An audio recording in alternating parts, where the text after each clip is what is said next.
Welcome. Hello. It's time again for Blocktalk. We are on Bitcoin block 414896. Yeah, thank you, Slushpool, for confirming that one. Mempool looks great, so no issues there with having an unfull block. One sat a byte should be going through quite nicely. And let's see here. Coin cards, thank you for your awesome service of allowing us to use your service to change Bitcoin and Litecoin to over 100 and some odd Canadian retailers where you can spend online and in person with a gift card. Yeah, real great. We appreciate the work. And if you guys have any questions, you know where to ask them in the live chat, which apparently is going to be recorded now. So please do not use curses, or at least the polite ones. I mean, that's all we ask. And okay, be real polite. I don't want to walk back over the computer here because we're just having a nice low-key hangout in going on the blockchain anonymous location in Vancouver. Welcome everyone. How's everyone doing? Taylor, you doing all right? How's that beer going? Good. I'm alive. Yes. Cheers to that. Cheers to that. Then we have Alex to my other left, and to my other left is Chelsea. Thank you all for joining us for today. I guess a discussion on what is a stable coin, which Alex apparently has been doing lots of research to give us the best answer possible of what is a stable coin. Well, to start speaking about stable units, I believe it's more appropriate name for it because it's something which doesn't make of metal, which is commodity. Mm-hmm. We probably have to grade first, do we really need it or not? What's the issue of Bitcoin? Bitcoin is amazing technology. It showed like an excellent implementation of this distributed consensus using proof of work, what we can build peer-to-peer network to send money, and there's like a Taylor who really admire this technology and still like to use it. But regardless, all of these advantages, we still don't use Bitcoin outside of this secret place somewhere in Vancouver. If you go to buy a pizza, you will pay using your card. If you go to buy a grocery store, you don't pay with Bitcoin. So there are a lot of real like life usages when you still use like dollars and never use Bitcoins. And it's not always a reasonable government against that. So there should be like another reasons. And there are a lot of kind of like reasons why people believe it's not happening, like it's not really fast enough, it's expensive, and so on and so on. So I believe what Lightning Network, and a lot of people will agree with me, what it solved essentially all this scalability problems. So it became cheaper, it became faster. So, and it's not really a reason why Bitcoin is not widely accepted. The reason is its volatility over price. So today Bitcoin costs about 10 grand, I believe. 888 or $8,888. Yeah, so about. But think about Bitcoin. It's like it's nobody ever knows. Like when I ask like what price of Bitcoin, nobody can say for sure. Yeah, it's like 10,000. It's like checking the time. It's always different. And the problem with this, but if I want to buy something in Amazon, I would like to buy, let's say, a headphones which cost $300, like a Bose headphones. It costs some amount of Bitcoins. I would rather wait a little bit while Bitcoin goes up and convert my Bitcoins back to dollar and buy. And same stuff with a seller. Even seller, if receive money, and like great example where it's like Mike, who have a company like giftcards. Yeah, coin cards. Our wonderful sponsor, Subtle Shill. Wink, wink, nudge, nudge. Yeah, and it's amazing business because it shows an example of real world e-commerce which accept Bitcoins. But even they, while they accept Bitcoins, we convert the majority of the money immediately to US dollars because the expenses are in dollars. Mm-hmm. So why, if even this highly geeky business which sell those gift cards converts the money back to dollar while everyone likes Bitcoin? The real reason is they not in the business of speculating on Bitcoins. The business of selling gift cards or selling hardware wallets. So even if people who do like Bitcoins do it like kind of recreational with trading, and if the main business does not really like in trading and speculating on those crypto assets, they try to prefer to keep the money stable in this legacy, centralized, bad government box. So I know you're doing Blocktalk, but I gotta jump in because I feel actually that things like gift cards for crypto, etc., are providing like they're understanding that they're providing an on/off ramp to legacy commerce systems, etc., and it's a more preferable one, and that's why like Mike has always been really honorable in terms of like avoiding invasive KYC stuff and only doing that in terms of like, oh, this is something that makes sense in this specific context. Well, and so why do you need stable like I like the idea of speculating on the commerce market. It's it's a version of couponing with crypto, being like, oh, I'm gonna grab these, and then when there's like Christmas sales or something, I'm gonna use this gift card to get all my computer parts. But I think the fact that it's just kind of like a one-way service, though, too, of just like this is me. I have to exit this system in order to use this functionally. Like, if I want to buy something that's like $300 on Amazon, I buy a $500 card because that's all that's maybe available, and that would maybe go across like the whole scale of it. But it's still like, I'm not paying, $300 in Bitcoin for a $300 purchase. Like, I'm always going to have that change that's left over. So I have to go to a different unit that's maybe more stable relative to the good. Yeah. In order for the retailer to take it. Like, this is why Microsoft dropped Bitcoin, it was Steam. Sorry, yeah. Steam. Yeah. And the reasons were entirely valid. The network was congested and the price was being really volatile. Those two things created like a discrepancy in their end balance at the end of the day. Like, it wasn't useful in that sale in that instance, and that can be. I believe Chelsea Points was a little bit different, more about what Mike and business like this gift card provide a proxy from cryptocurrency to conventional business. That's why they stuck with this legacy system. Oh, just that it's a more flexible and kind of potentially pseudonymous area than staying in trading, which is increasingly demanding KYC. Yeah. But what's really excited me, I always assumed the first stablecoin I ever heard of was Tether. So I've always been suspicious of like stablecoin pegged to whatever's going on with fiat.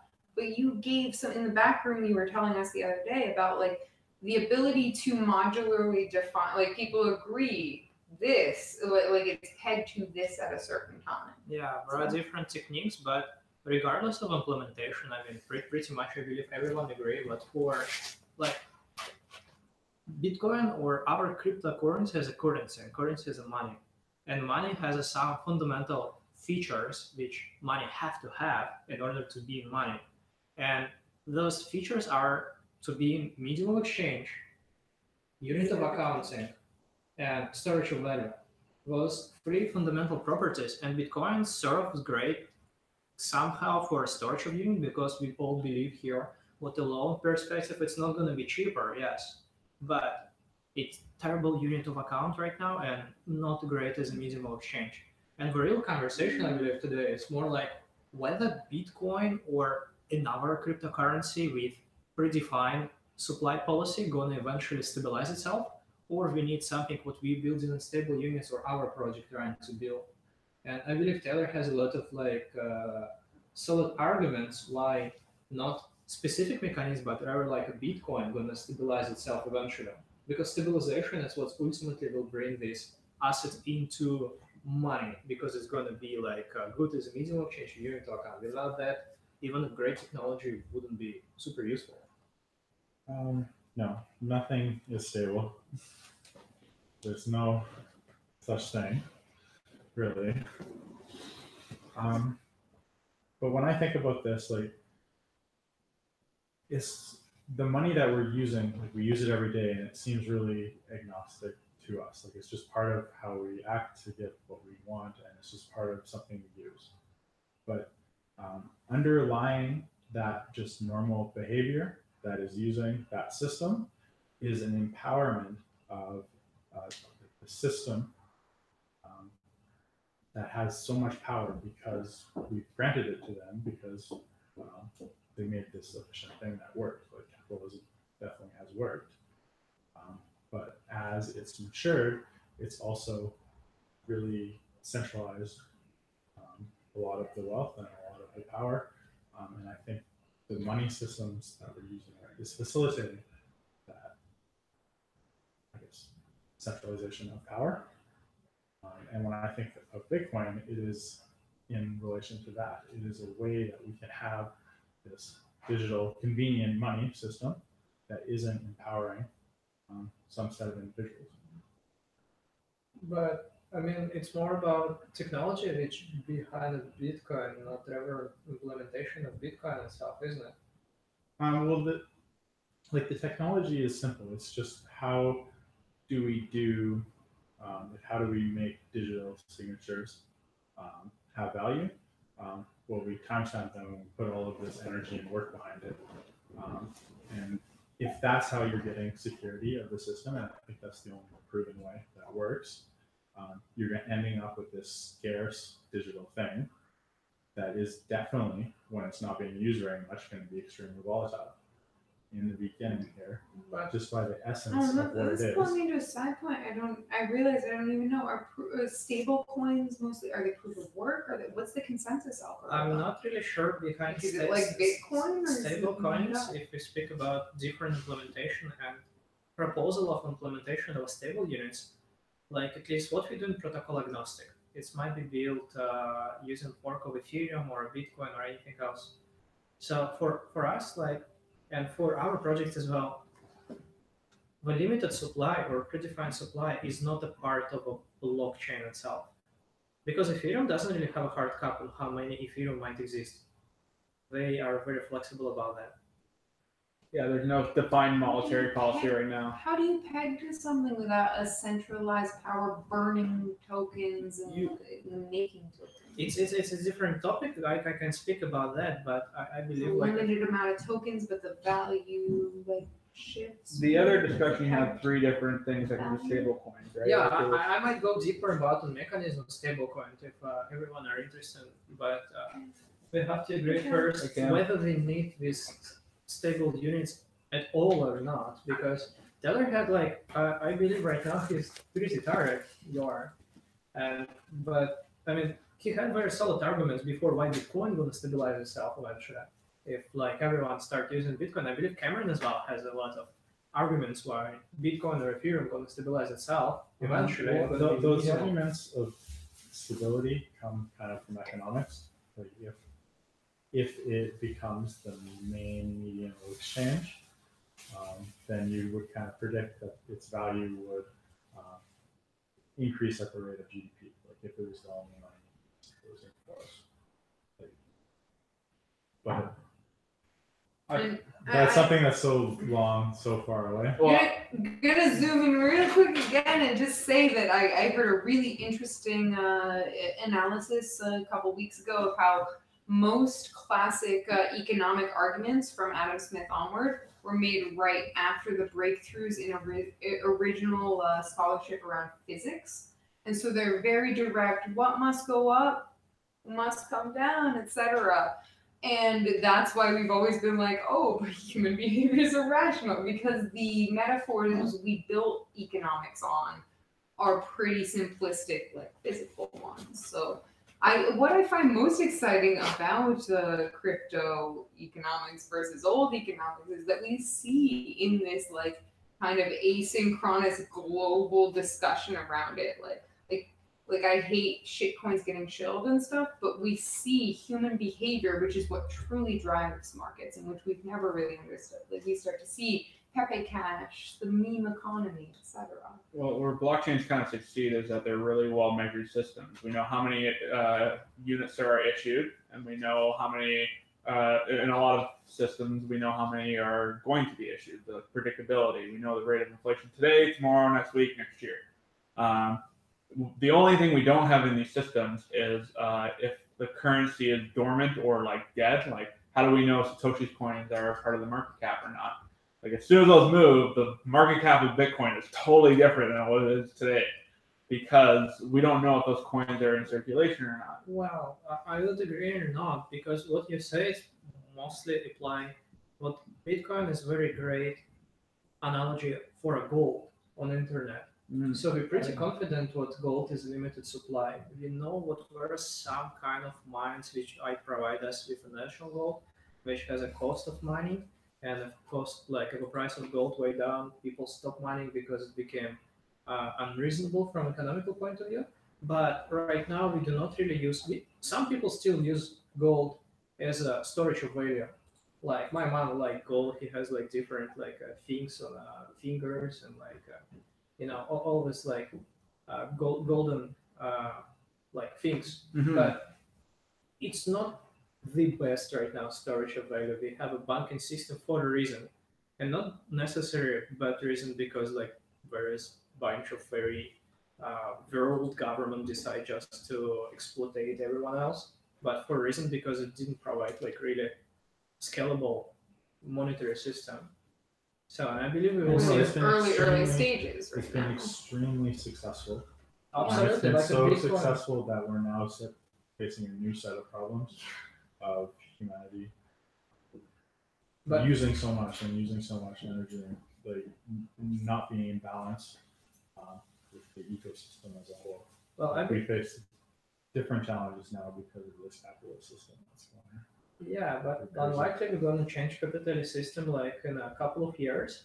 But it's really like there is like good fear. I don't remember by whom. What we do not only grow up like in terms of a technological invention faster, but the rate of these inventions actually became more frequent. Kind of, we do not only invent things, we start inventing those things faster and faster.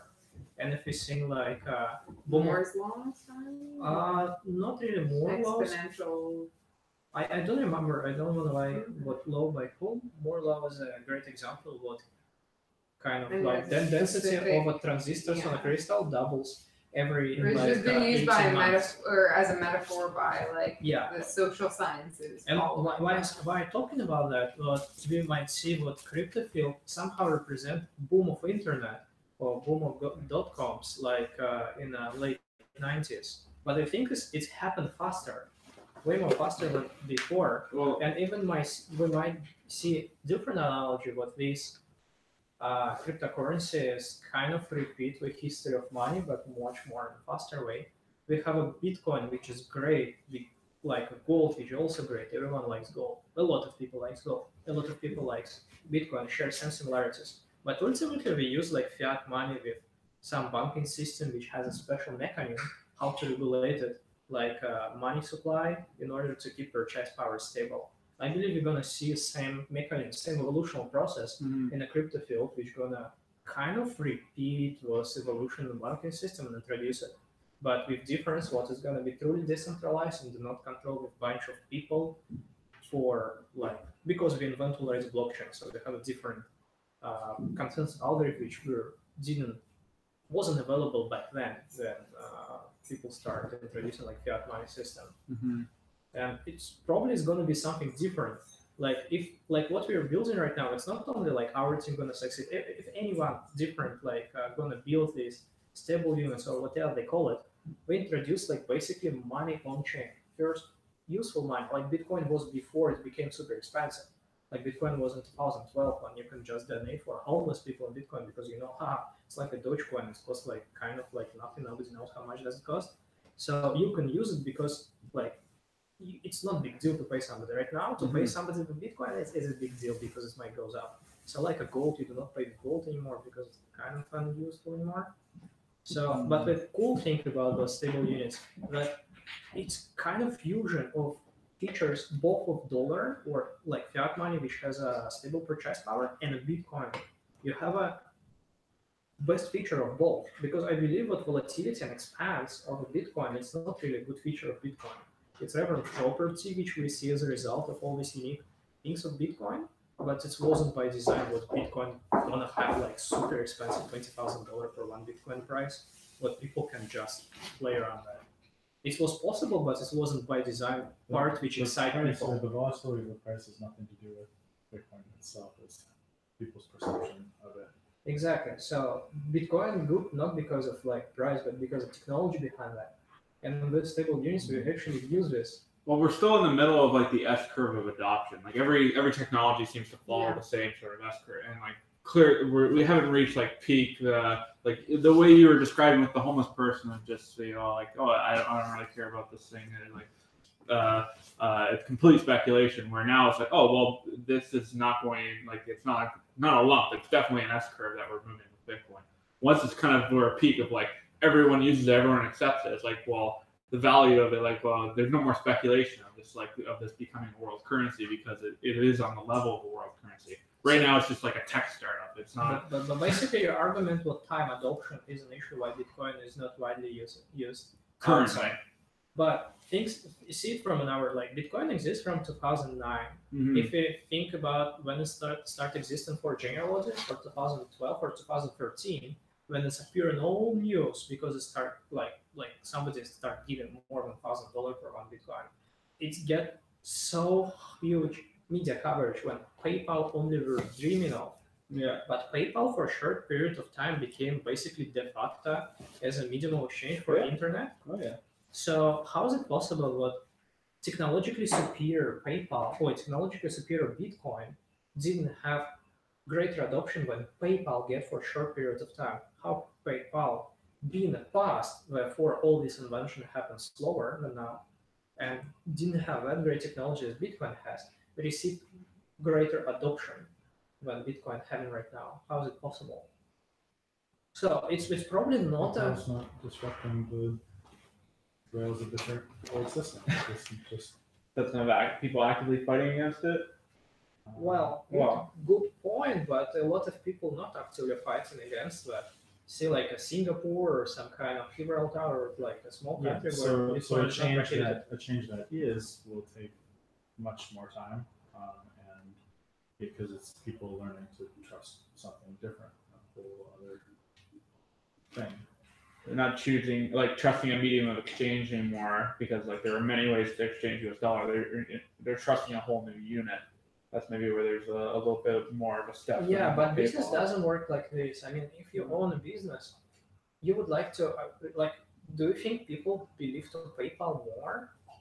Centralized system which unprovable when right now people wasn't- believe to security of Bitcoin? It wasn't completely foreign to them though. I think the number on a screen was just oh well, like I have a dollar in my pocket. So what you say, what people would trust to PayPal, to centralized PayPal belongs to some kind of fusion of company XCOM and PayPal run by some kind of young people, but do not have a Bitcoin which virtually didn't get hacked never compromised because it's more kind of It's wide more acceptable responsibility. unit. If something goes wrong with PayPal, you call PayPal. Yeah, the 1-800 number. No, but another thing what Alex told was PayPal had dollars. Some dollars like it's not disruptive. It's kind of a comfortable unit of accounting and medium of exchange. So that's why stable units might get popularity because you still introduce the same comfortable unit of account, $1, but get all these amazing properties of Bitcoin. And in what Taylor say, it's actually also a very good point about security of Bitcoin. Well, protocol itself is super secure. Is a user of Bitcoin not super secure because if you mismanage your keys, you got hacked, you got explored your like key, you kind of lost your money forever, which doesn't really happen with banking system that much. On PayPal, there's still some hacks on a PayPal when you can get just scammed and your money are left, but very good chance that you can reimburse this money. But it's nothing about Bitcoin itself. There might be different banks on a Bitcoin, which kind of organization, like a BitGo, for example. BitGo probably not the greatest example, but one of attempts, which actually a good example of a company. We share responsibility of ownership of source. What they do, we just do instead of one wallet, we have two free multi-sig wallet and one key owned by BitGo and kind of air gap like cold storage. One key is on a website of this like client, and another one in our cold storage. No, actually, BitGo has a kind of secure storage, and they have air gap storage. So clients have two key, they have one key. And usually, how transactions happen, they just have a special policy and they would like to make a transaction and send a request to BitGo. If BitGo see what this transaction good in terms of policies, they sign it, and we have a tool that signs. But ultimately, clients also have a full ownership because we own two keys. And if somebody hacked client do not lose money because we have another reserved key air gap. So it's kind of like an attempt to solve it, and I believe we will see more like escrow services and stuff like this, which going to prevent permanent loss of money somehow.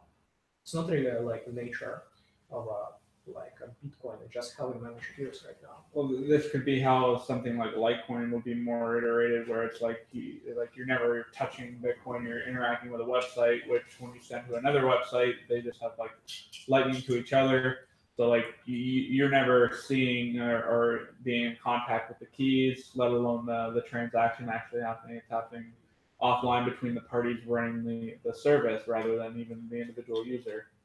So there could be that separation that kind of helps build the trust in it too. Yeah, I think Lightning has actually a lot of ways of kind of getting us to that next step of more stability for Bitcoin, though. Like Taylor, this might be a good question for you to answer. Is Lightning or Bitcoin that's in a Lightning node considered like active? Like, is it always recoverable? Like, can Bitcoin ever be destroyed? I guess. In the Lightning system, or be considered dormant, like, oh, we don't know if the person owns this anymore, because after like a month or like there's these settlement periods, right, in Lightning. Well, the Lightning transactions that are open just look like the funding of obviously address, but before you fund it, you receive a transaction that is signed by the other party that refunds your money. Mm-hmm. So you can always sign that and broadcast it to get your money back at any point. So it's not like it's hard to tell if both parties lost their keys and it's not moving anymore. It's hard to know. Mm-hmm. Yeah, well, the same way we don't know if like a Bitcoin is destroyed. How Bitcoin is now. But I think there would be like more. But there's no custodial risk. If that's what you're asking. It was more just like I guess it's kind of the fungibility aspect of it too. It's like, do we know that like a Bitcoin's being actively traded or has a lot of volume associated with it in the Lightning system? We don't really know how. We don't know how much the velocity of money in the system because we don't see the updates to the individual channels. We just know their channels.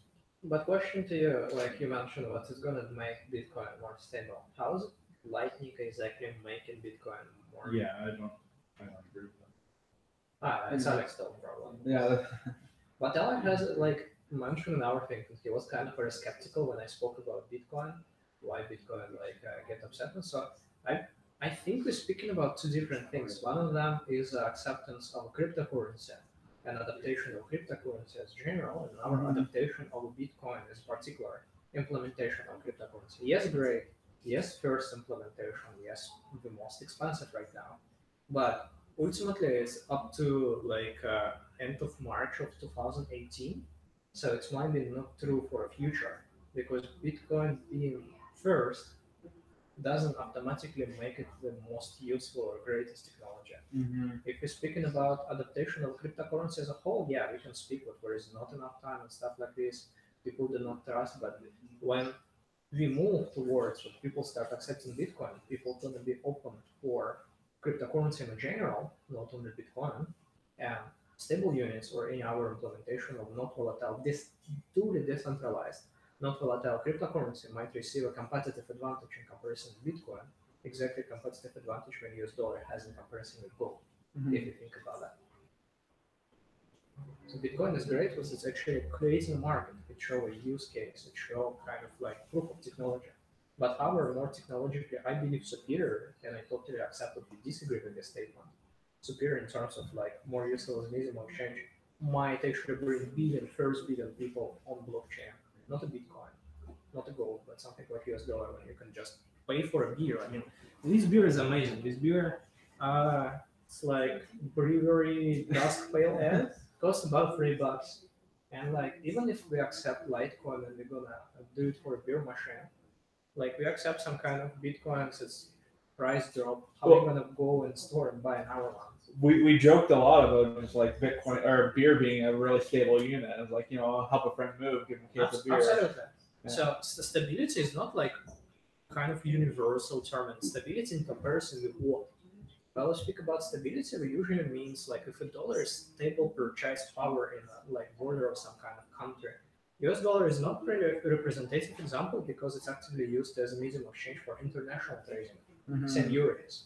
But local countries usually is more well defined, and they kind of have like super complicated monetary policy, how they like subtract and increase the supply of those currencies. And we might design stable unit to connect for US dollar in the first, and after that move it towards to some CPI, consumer price index in the future, making it like globally accepted stable units. And beer cost is just one of an examples, like an average cost of a beer around the globe. Well, Taylor disagrees. So I I hear his don't arguments. understand what is that stable unit. it's totally beer. Like, imagine But if, how do you tie something to it? like, there's two things. One of them, how it works, how we can technically make it. In our things, what is it and how you can use. I can discuss both of them. First of all, like I believe first, like let's define what unit isn't it stable if it has ability to be an exchange of something for a relatively stable cost, or for a first when it's not widely accepted for amount of a cryptocurrency which worth $1, let's say per one stable unit. So it's redeemability, exchangeability. Yeah. Sorry for my English. It's ability to be an exchange of one stable unit back for some amount, let's say Ethereum, without like loss of like generality. We'll speak what one stable unit is $1. For connection, it might be function from a time. It might be US dollar for a particular year with appreciation of connection. It might be connection to CPI and smooth transition between it might be beer, but let's say it's $1. Well, I know that like this is the highest amount of volatility that I've ever experienced in Bitcoin, and I've been around since like 2014. The only period that was higher was maybe 2013. So we did have relative stability for I think 2015. Like it was the most stable currency compared to any of the global ones. It's not true. It wasn't more stable. I guess on a yearly scale, they're like, oh yeah, it ended here and it started here. It's like basically the same number, but there was a lot of volatility in between. But okay, like. I think like you can't take this recent run up as like an indicator of the overall stability of the currency. Like we clearly went through a growth period, which growth means a change in the like there's more humans getting involved, which clearly means more volatility. But like if say there was a product like what's the topic of a lot of the traditional markets right now of the VIX and the anti-VIX, like you can bet against the price of the volatility of the stock exchange going up or going down.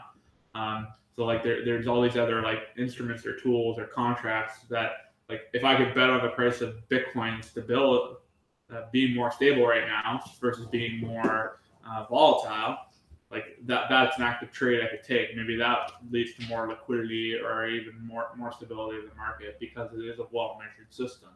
Like these products will work better than or better as they get bigger, but I don't know.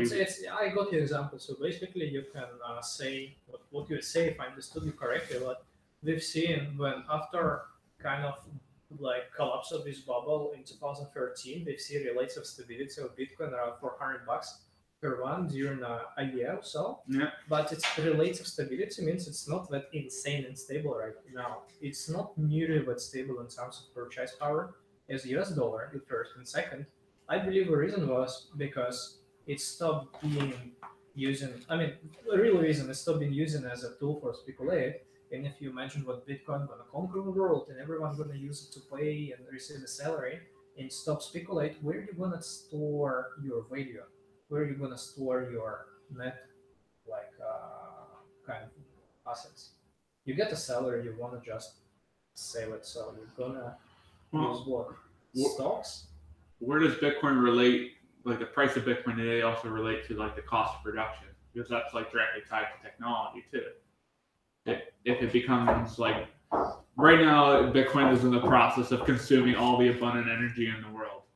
Once it gets to a rate that there's no longer abundant energy, like it has way more of a cost to it. I see your argument, yes. I mean, there is a probability probably of that, or I just do not have a counter argument against that. Yeah. So it might be possible what we might see situation we've seen in 2015 on the scale of a whole world when Bitcoin gonna cost probably more because it's gonna represent a whole GDP of Earth, which is like magnitudes bigger than market cap of Bitcoin back then. But we're gonna see like for I don't know $4 million for Bitcoin, whatever, and it's gonna be stable. Might be because electricity is stable, kind of like this. But I believe if that happens, there wouldn't be a price relative to US dollars. yes, absolutely. Yeah, let US dollar. go of that, like the way we price things now. Yes, okay, let's just do it more accurate. Let's say US dollar costs 1/3 of a beer, right? Yeah. Let's take as a stable pack or a stable value an average price of one aluminum can of a beer around the globe.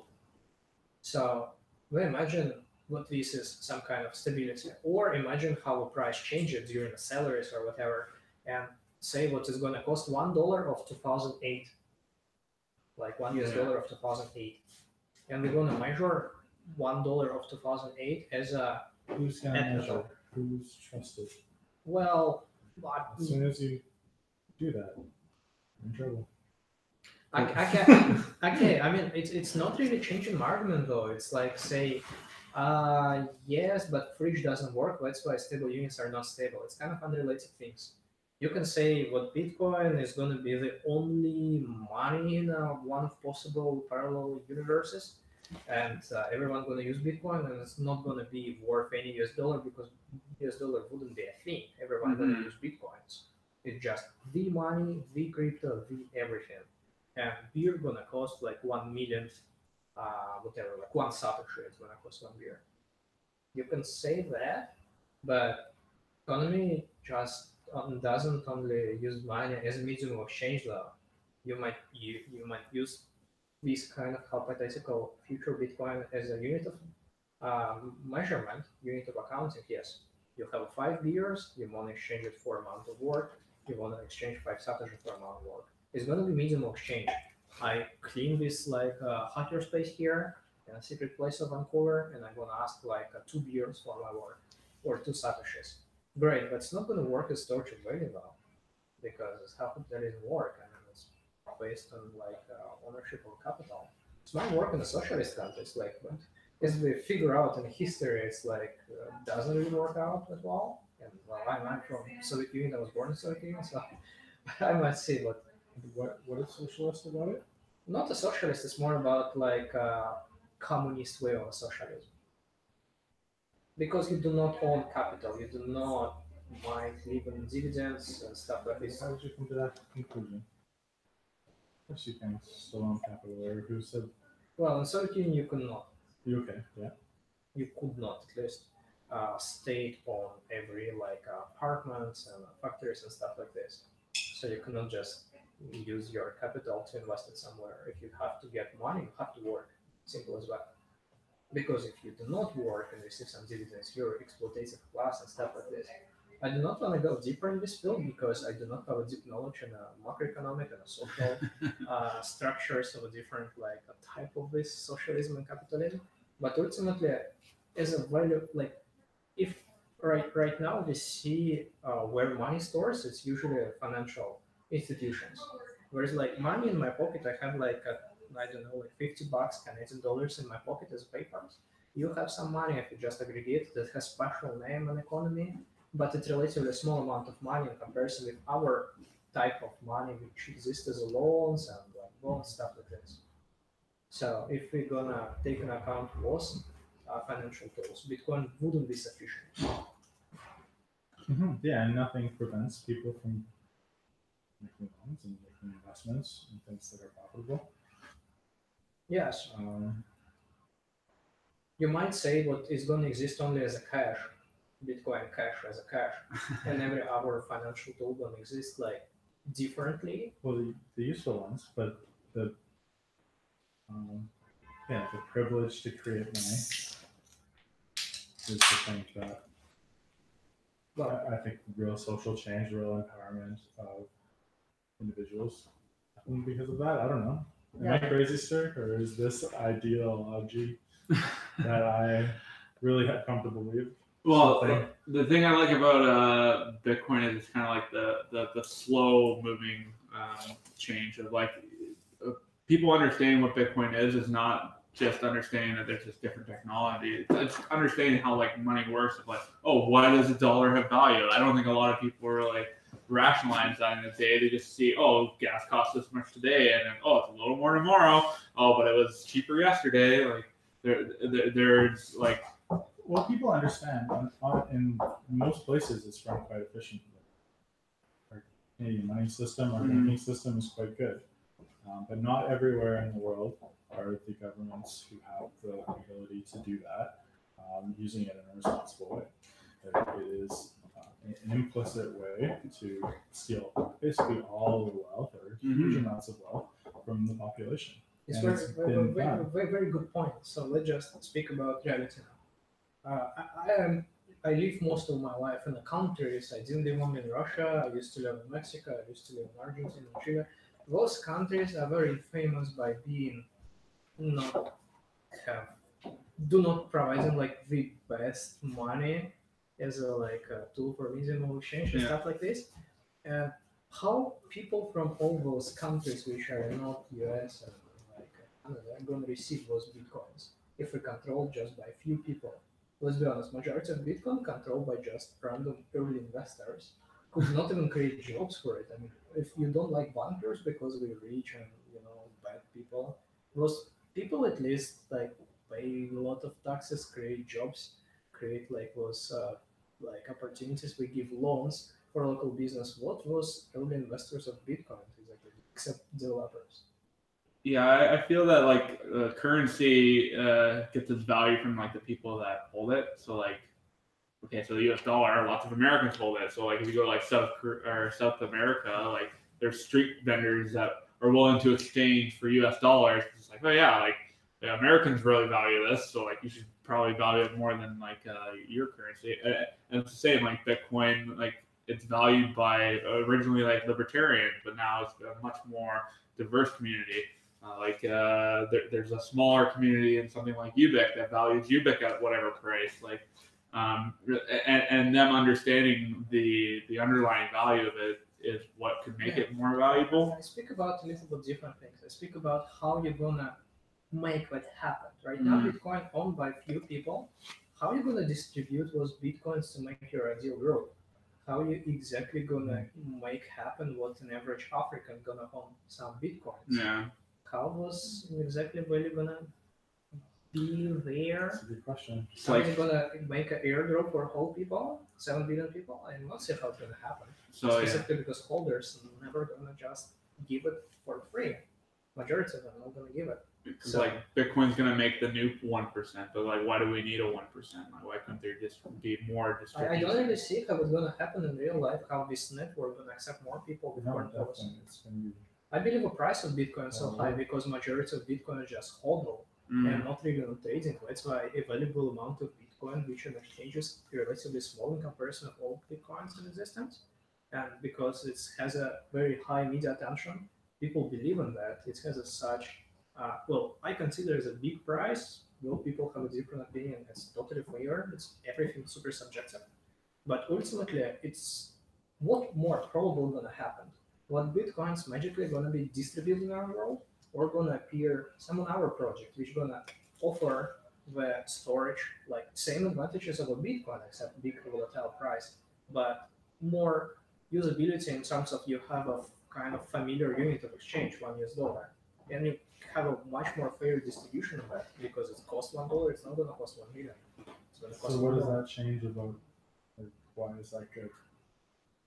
It's not good, it's not like excellent, but it is better than Bitcoin because it provides all advantages Bitcoin has. except it's not volatile. So where I see Bitcoin offering stability, maybe not with itself, but with like the underlying technology, blockchain, kind of like the printing press. It's just like now anyone can make a currency, so you can make it much more localized. So a currency will be stable within its local community, versus like a global currency that is always going to be volatile. Like we can have relative units within our own like. You can introduce those units in the local countries. You can just for every country and distribute those shares among the whole population. Everyone gonna get the shares as soon as they pass a KYC or whatever. So people usually like basically Pegged to a fiat, correct? Yeah. Pegged to USD specifically. Well, what it's a very different mechanism how you can peg. Whereas you can move a smooth transition from USD to, let's say, CPI over like a 15 years period of time, when you just first 5 years or first 3 years have 1-to-1 to USD, and after that you have like weighted average. You have 10% impact of a CPI, 90% of US dollar. You move towards like 100% of CPI. Another fair question: how are you going to measure CPI? Because it's like it's not objective data. Mm-hmm. I mean, it's statistically objective, but physically it's subjective. It depends on a lot of not certain. It's not like physical law, but physical law also not certain. It's only works on some kind of like a limitation. It's like how access to your census data. Yeah, so statistics is like prove itself. It's very valuable in science. So CPI can measure with some kind of like an error, and central banks and other financial institutions successfully does that. You can use this data. You can use different Oracle system, how people can confirm what this data is indeed good, is like and stuff like this. If you know current inflation of your currency in comparison to US dollar of 2008, you might just calculate like back from current exchange to 2008 and establish a peg. I mean, having just filed my fucking taxes as an independent contractor today, I've been claiming crypto stuff for 3 tax years now. Like I have been. I knew we would have to claim it. I can see the value of this just in terms of like if there was some way to kind of leave a little stamp in terms of your crypto exchanges into fiat when you have to know the exchange. I had to look up in order to file in the United States the Canadian exchange rate after I'd already exchanged out of Bitcoin into. Because there's capital gains on like you. It's a nightmare. It's one of many possible usages of these like stable units. In our thing, like right now, you have to cash out just to be not volatile if you would like to remove your exposure to volatility curves. But you have to go in US dollars back, and if you get cash out in US dollars, even in exchanges, not even cash out, but exchange back, you have to file probably some stuff as a like capital gain. Whereas like different legacy taxation system. Yeah. If you're on an exchange. But if you have a stable unit, which technically cryptocurrency, not technically US dollar. Yeah, like even a softly pegged, you do not have to. You have to. It can be like useful from legal point of view, from taxation point of view, and still being a fiat, still able to transfer your assets like in another part of the globe just in a matter of seconds without paying like crazy commission and waiting a couple of weeks. I send money to Russia time to time. It takes weeks. It takes like usually like 1.5 weeks get from here to like a part of Russia. It's cost me $30. They cite an hour like $30 or $60. Like and it's not always works. Sometimes we just lose it because we're some kind of transition bank. It's like what's going on exactly? Why can't we just the settlements across all the different networks? Sometimes there's one that doesn't reconcile. I'm a very small part of the economy. I'm just a free engineer. Imagine like international trading.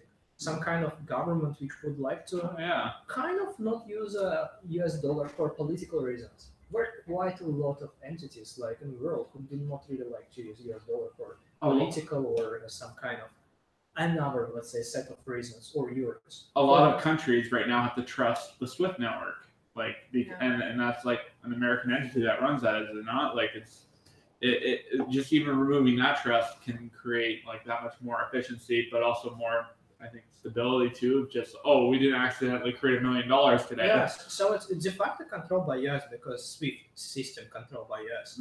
Whereas we're like accidents when somebody from government not really represent the whole US government. And I'm not speaking about American people here.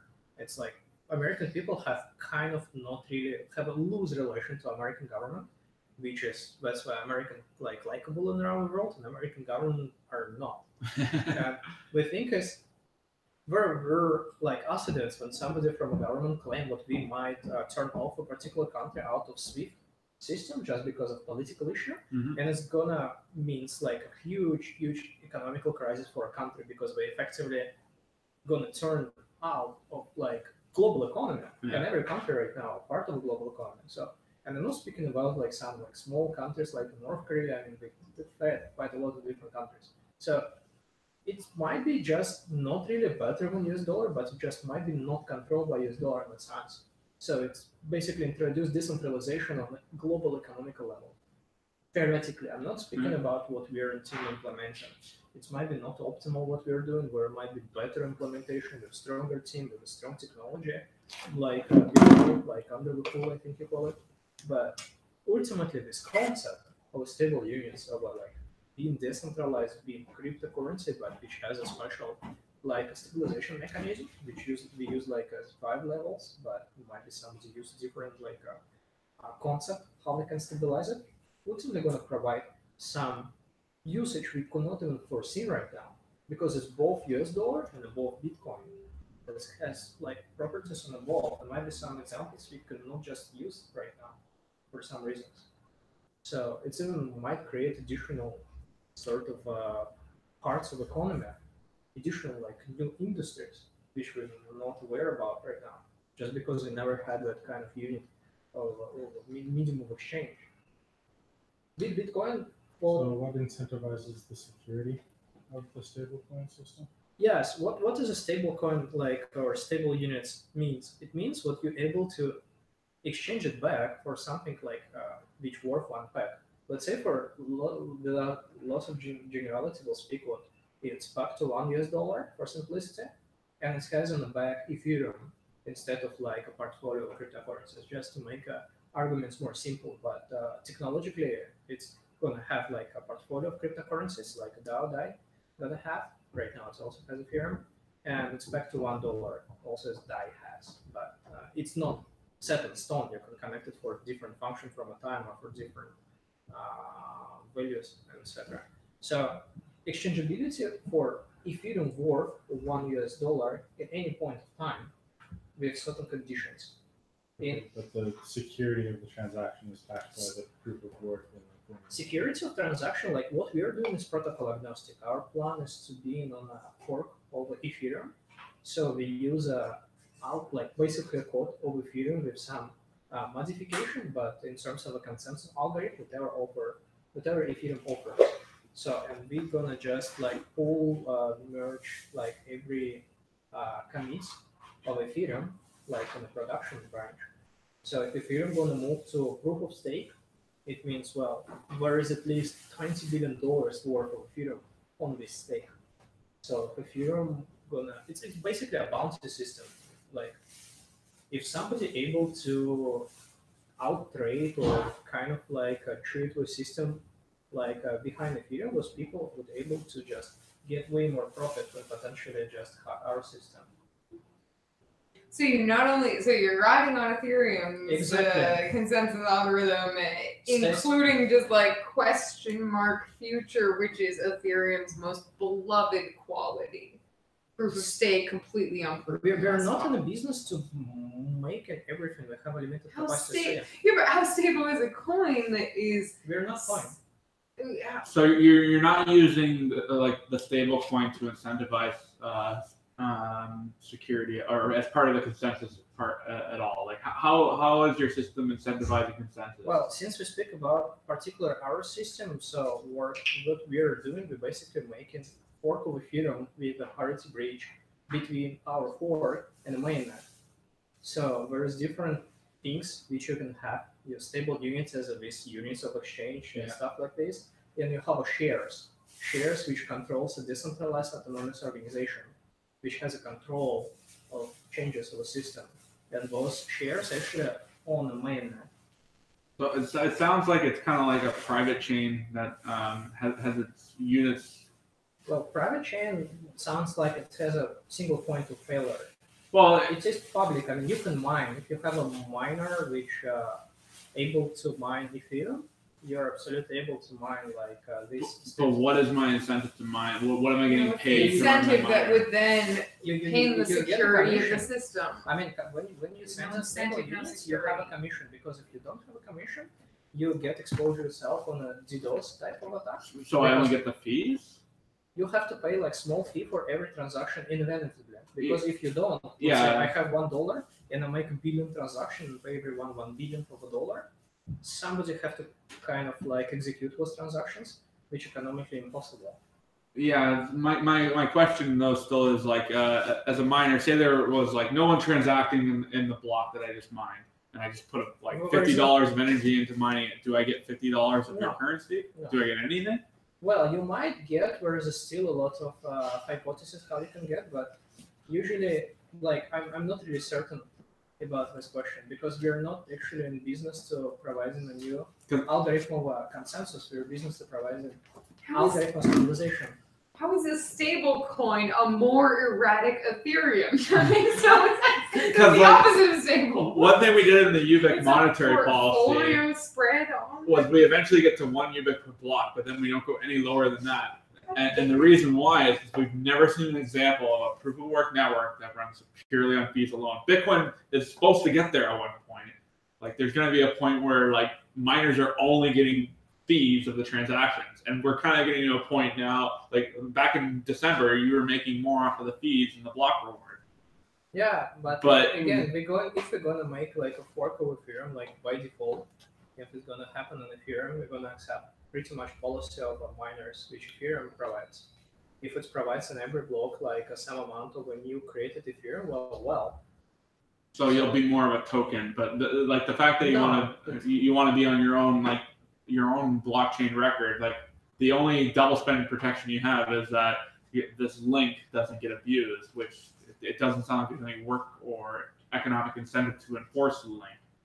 What link you're talking about? Well, like you said, you want to bridge between like Yes. your network and the Ethereum network. But like, how do I know that like when I lock up coins or like to bridge between Ethereum and your chain, that your chain is maintaining the current record? Because if there's no economic incentive to maintain that current record, like there's no miner who's just got paid to solve that block, then there's no one stopping for having a competing block. There's no more difficult block. Well, if there are no users in a network, there is no point to discuss what kind of initiative we're gonna have. Network exists solely if user use it. It's like a social network. If nobody uses your payment system, there is no discussion about security and anything like that. We're speaking about if there is like at least some critical mass of users use this payment system, and you already have a transaction, what you can get. So if there is no miners, we are only miner over net, there is nobody use, end of story. Doesn't work. Like everyone can be greater capacity, can just out. But it sounds like you have to start on main chain with relying on Ethereum, and then eventually go to your own chain. This is the same thing that some of the games are doing now. Like I explain how it works. So ultimately, we're like three models of introducing those stable units. One of them, if you know, is Ethereum. It's a centralized debt, centralized collateral. So we just keeping money in bank, and we have those coins in circulation, and we promise with every coin which we bring them, we're gonna exchange back to $1 1-to-1. And like on a page 4 and we write. Oh, you mean Tether, right? Tether, yes. Sorry for missing. So call it shitcoin what it is. Yeah, exactly. Why is it shitcoin? There's quite a lot of things which Tether did wrong, but ultimately the whole model not going to work out in the long term because it's centralized. Because a single point of failure, if Tether mistreated, it doesn't work. Bank collapse doesn't work. Government collapse doesn't work. There are a lot of this single point of failure, which if you can just depends on a couple of people on whose decision depends like existing on the network. It's not decentralized. There is another approach. Like most like the best implementation so far is MakerDAO. We say, okay, let's do instead of bank account, we're gonna have a smart contract, and instead of company, instead of this limited private company, we're gonna have a DAO.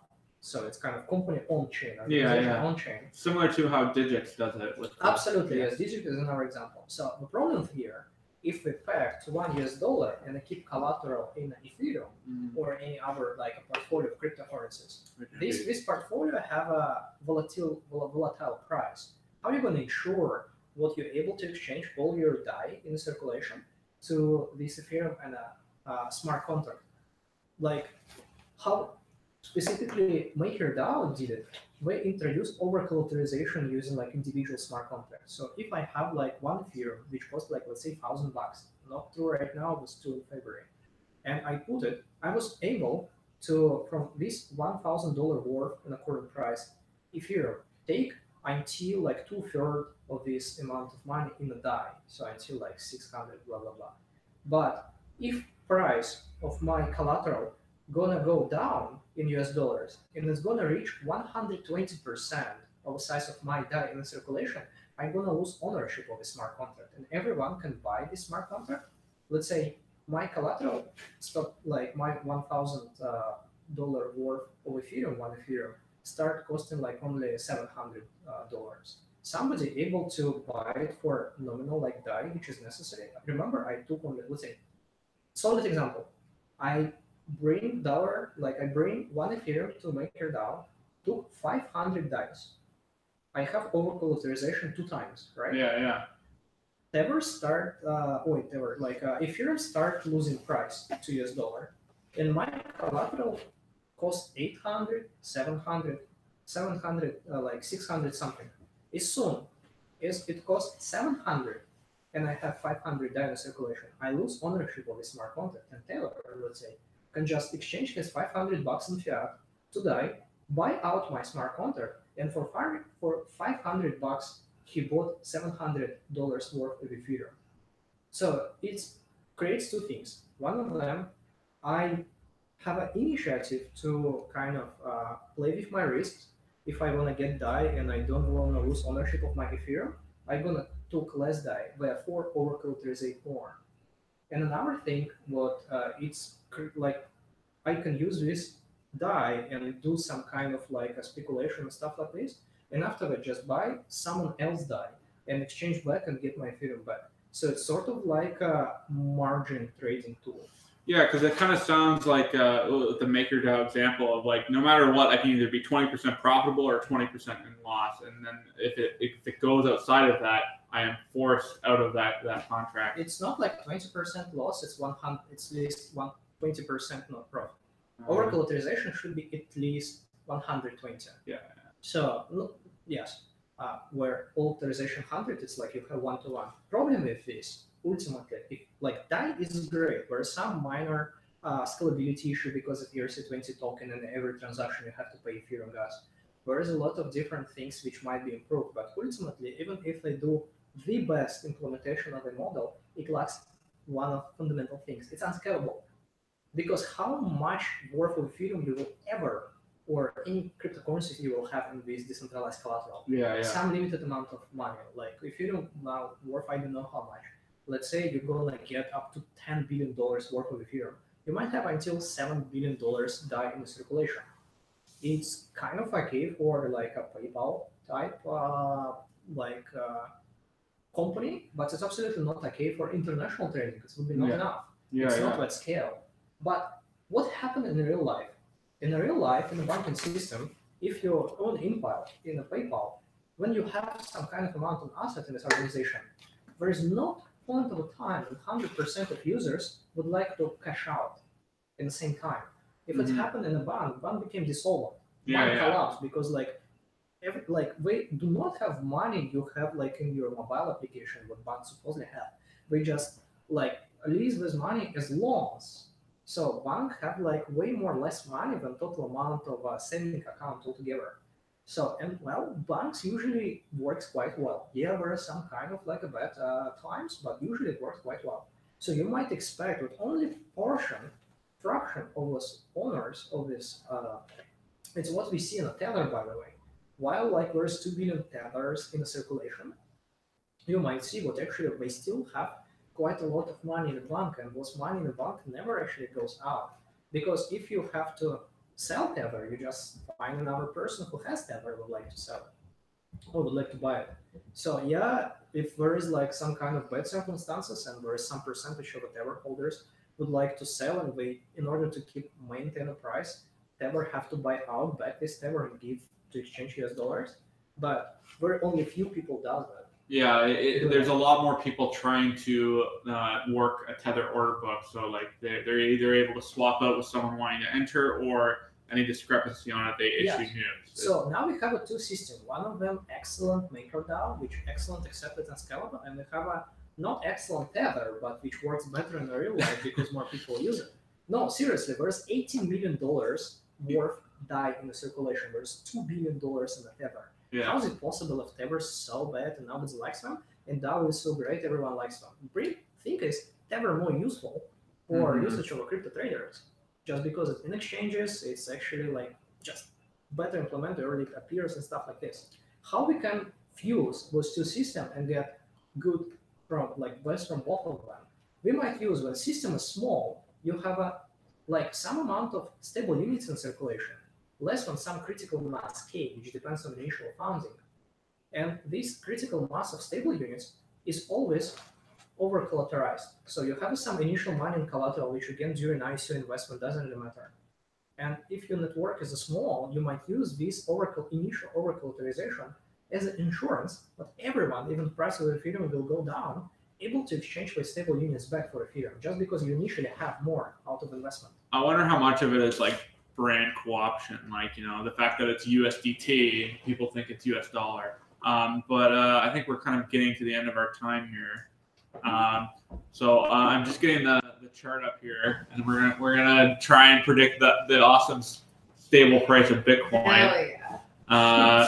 By doing a weekly price prediction. And I think maybe even to switch it up, maybe we should try and predict Bitcoin price in a year to see Time capsule. We have a good prediction market going here of of where we think the price will be next year at this time.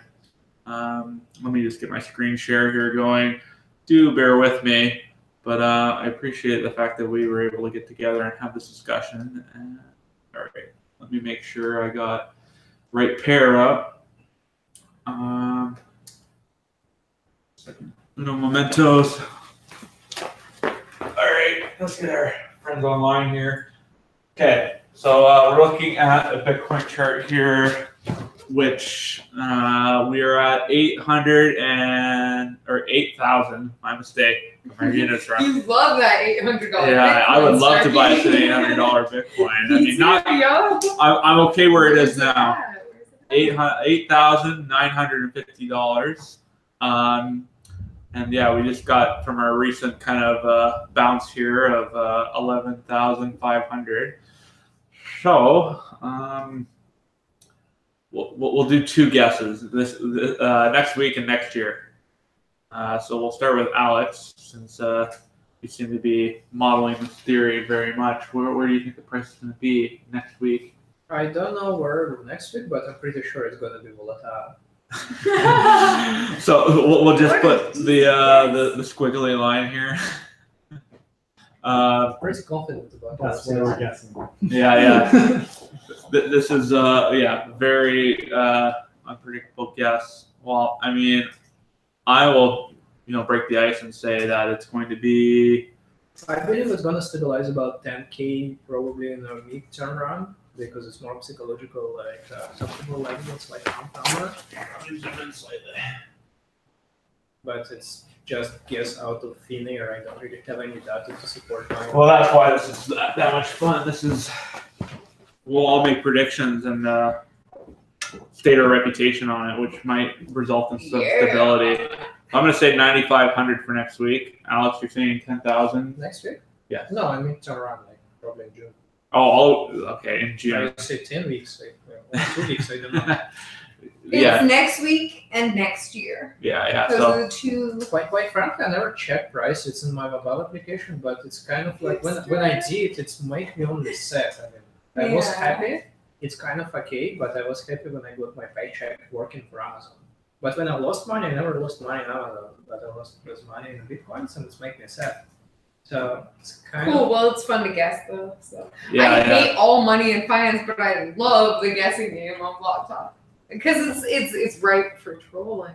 Oh yeah. I dare say. Price is 'Cause right. you know I'm next to this line circuit. I'm Oh, about yeah. to troll it. All right. They Well, got some beautiful numbers here. I'm gonna say for next year, $65,000. Oh yeah, I'm not crazy. Taylor, what do you think for next week? What's the price now? We're $70 short of 9,000. So 9,000. Yeah, say 8,000 next week and 9,000 next year. 9,000. That sounds relatively stable, Oh, boy. but that's that's a bit more. But yeah, not stable in between. Yeah. I'm with you. New high and new. Can I give my super serious answers? Yes, yes. What do you think for Okay. next week? Next week, $6,969.69, Oh wow. and next year, $30K 30K. I can dig it. ish. I'll say yeah, 65K. Round there. If this is like the Price is Right, you know. Alex, what do you think next year on at this time? What do you think the price will be? 10K. 10K as well. Yeah. So you're saying 10K next week and 10K. Well, Oh no, he never said 10K next week. No, I didn't say 10K this week. Okay, I what don't do you? know anything about next week.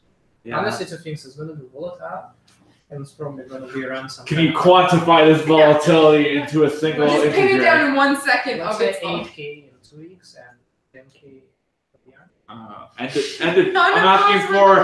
It's Okay, we're good. This is fine. Let's Okay. average that. All right. Oh, Cam has a prediction. Cam, what do you think for next week? 1 Bitcoin. That's probably gonna be right. Yeah. Nice. One Doji. And what about next year? 1 Bitcoin. Oh, jeez. It is stable. Shit. I love Oh shit. We're never gonna beat that guy. Exactly. When you remain in the system, it remains completely stable. Okay. Thank you everyone for watching. We had 3 viewers at one point, and we appreciate all of you. And we'll see you in the next 1,000 blocks.